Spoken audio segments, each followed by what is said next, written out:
Hello, everyone. How you all doing? Good? You good? Everyone good? Is that the word you're using? Oh, okay. I'm not. That's a representation of my nervous system, which is a bit jangled. Not just because they're public speaking. You're a friendly audience. That's fine. More because of what's going on. Yeah, we need to have real conversations about how we feel about this because it's real, it's pressing. So, a couple of things that have made me a bit jangled. The national emergency briefing in November. 10 experts in climate, biodiversity, economy, significant topics meeting at Parliament to educate our decision takers, policy setters.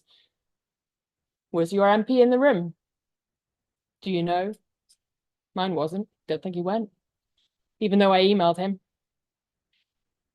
This is available for your consumption too, possibly even in a climate cafe, because it's available, going to be available for a video filming. Yeah. Climate cafe. Yep. But it needs a facilitated conversation afterwards because this is significant. This is the fact of it at the moment. Then this one, the biodiversity collapse situation, which was released a 14-page document after freedom of information requests from the, I think XR and other groups to get them to show us. And this is the even redacted version of it. The bit that they're not telling us, this is pretty bad. And they're not telling us everything. And then the floods. I took my kids to school one day. I wasn't actually sure how I was going to get them back. All of the roads to the school were flooded. And the school wanted them obviously collected. I've got several kids. So 21 days, record breaking since the records began in Aberdeen, 1957. So, yep, nervous system response. We could fight, we could flight, we could just freeze. That's our options. But one of the things that we should be doing is having a conversation. But we've got socially constructed silence about these important topics. Outside this room, I know that you guys are talking about it, and that is great, but we need to cascade this to a much bigger audience. And I still see that as being a significant issue because we're not having the 100 people now. It's subsided, and we need to escalate this conversation because the crisis are escalating. So I think we are in the innovators and early adopters. We're the ones that are here in the room, and we need the early majority to join us. Unfortunately, we're confronted by the chasm that we need to help them jump over. So the case studies, the explaining of what good looks like, what change might look like to create something that's appealing for people. Because if we just say, well, you can't go on holiday anymore and you're going to have to give up your car, these are all negatives that people don't want to hear and don't want to take action on. We have to make it an appealing, attractive, solution-oriented thing. Otherwise, people aren't going to jump the chasm and take on the changes that we're looking for them to take on. And the late majority and the laggards, well, they'll join us. But one of the things that Tim Lenton, one of the scientists, talks about is the tipping points. Now, if some of you are familiar with climate science, there's some very significant climate tipping points. But he also talks about it regards positive tipping points. Technology and innovation gets cheaper. More people buy it, it gets cheaper still. More people see their peers driving an EV or doing active travel. The tipping points tip in that way too, and that's how we get progress. The late majority and the laggards, they will follow because that's just how society works. But the crossing of the chasm is the interesting bit. That's where we're at now, and we need that early majority to come with us. And we, as the early adopters and innovators, have got the great opportunity to showcase it, tell our story, show the solutions, make this an attractive proposition so that others will come and join us. So People Planet Pint, which is one of the things I'm here to talk about, was a creation to support those early adopters. So Adam is based in Glasgow. He is on a mission to support the SME community. So SMEs make up 99% of the Scottish economy. So lots and lots of them. And with change, those innovators and early adopters, the sustainability community in there, People Planet Pint supports them because it's a place where our nervous system is a bit frazzled. Also, we can be much more effective together. So it's a simple system. Empowered hosts. I'm a volunteer host. We now have a huge amount of hosts across the world. This is now spread to Australia, America, India. We have it started in the UK, so UK is very popular.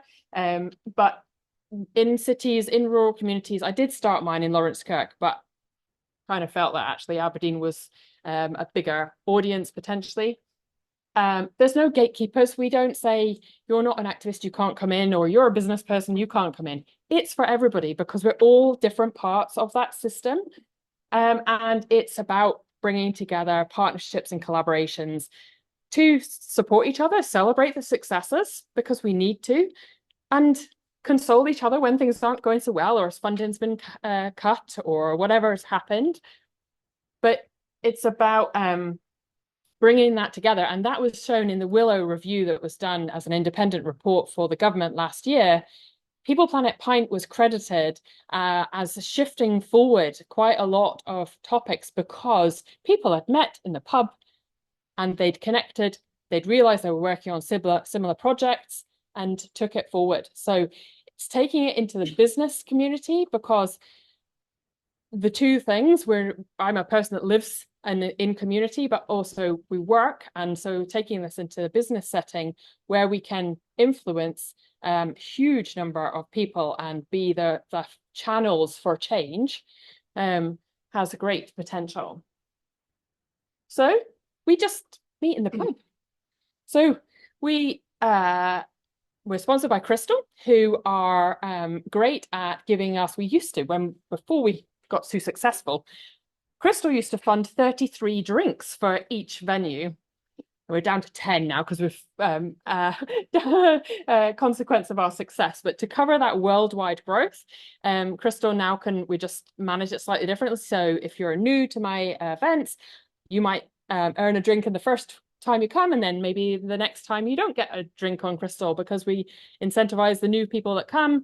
But people aren't coming for the free drink. They're coming because they get something. I had a gentleman at the event last week who said, I don't really go out much, but I really like this. I really like coming to this. And he was just so chuffed that he's met people, he's had great conversations, and he's able to feel like it's a safe space for him to share his concerns and his solutions and make progress with stuff.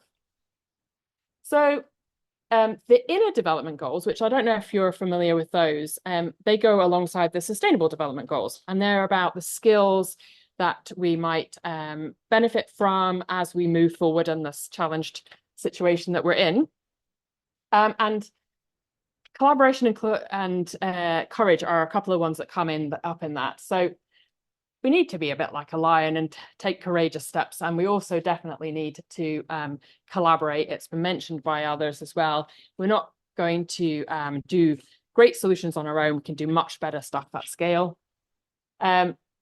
This is really one of the upsides of it, connections being made and supporting people taking courageous steps. So in Aberdeen, myself, Hazel and Kirsten have all been hosts since we started in December 23.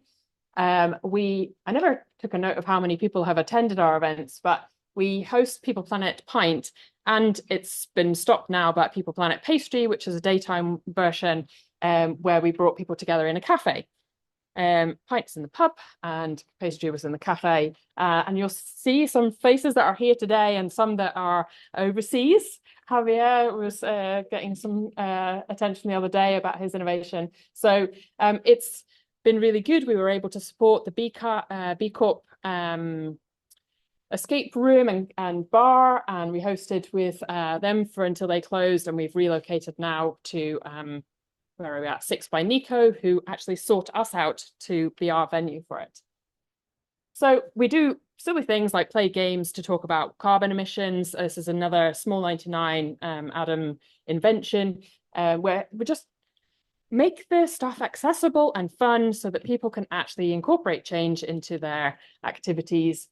And just to give a little credit to businesses that are doing things differently. So this is Hannah, who is the founder of the Better Business Network. And she has just completed a personal challenge to run, I still can't get over this, 100 marathons in 100 days across India. Like any more criteria to that, to raise money for climate-related and planet-related charities.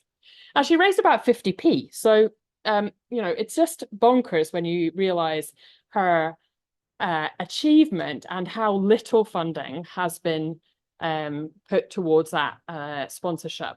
So she was hoping to raise 1 million. I think it's 90,000 that she's raised, which is still a very valid, and obviously all contributions are fantastic. But when Sarah Cox with a radio station following her, and they started about the same week, did a tiny bit of this, physical challenge.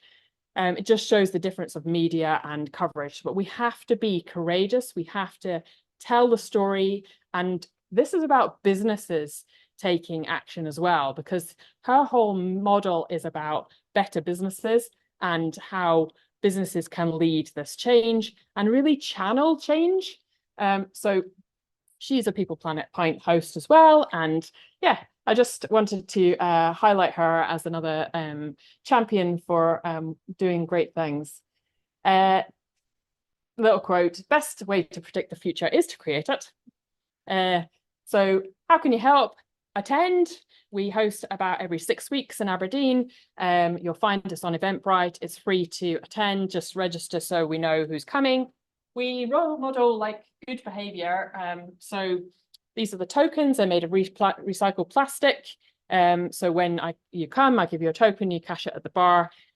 We try and do everything to minimize our impact, reusable tabletop things, just role model. And I would say that that's something that in businesses we should be doing as well. If we are, or a community group, if we are championing the subject, then do your own carbon footprint, do an impact report, share the story and cascade it, because we want people to obviously know what they're aspiring to. What is it that we're looking to them to jump the chasm for?